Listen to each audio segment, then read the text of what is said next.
Alamak, Bin. Alamak, Bin. Berdoa awak lah. Ya dulu. Tenang dulu lah dulu. Badan dulu. Iya. Mak. Iku yo adu kesalahan ambo, Mak. Mak awak ambo dah mama, tapi nampak sampai nama tu lagi ambo anu adik-adik ambo lamo selamat, Mak. Maka nabi anak paduli ambo orang rumah ambo berang kambo dak mak do, Mak. Namun inyo ambo selamat anjuo di rantau mama. Ambo dah ingat pasal-pasal nama dah.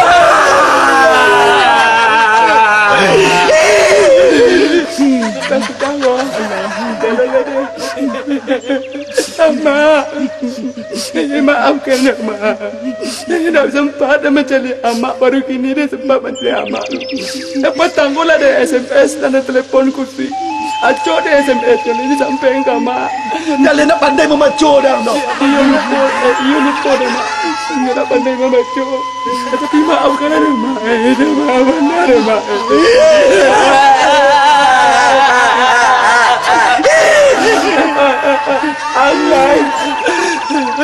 Amak, maafkan ambo, Mak. Ni ambo ingin menyenangkan amak lo, ingin menayak nama ke haji. Tapi kecil dan dia cilok dia petra tu, Mak. Lo dah cilok kecil wang. Yang biasa lalu. Walaupun amak lebih sayang kepada nama dua ko. Cuk amak lagi susu kabau. Ada nama lagi ayah nasi. Tapi anak amak nak buruk kau lah. Nak pelak gelak kan? Biar. Wang tu nak mau nak susu. Makanya kurus dagang. Atau bila kecil dan nak ciwang dia cilok. Sembarang menuduh aja. Allah, mama balik balik. Iya, sembarang menuduh aja.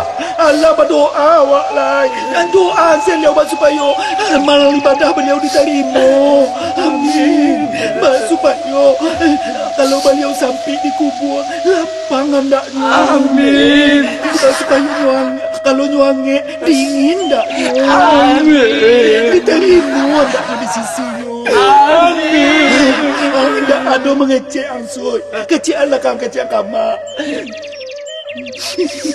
Hei, mengasih menangis kau. Kami mendoakan Amak. Ikut kubua apak kami. Kubua amak kalian di sebelah. Salah. Maaf ya Pak. Sui, bungo.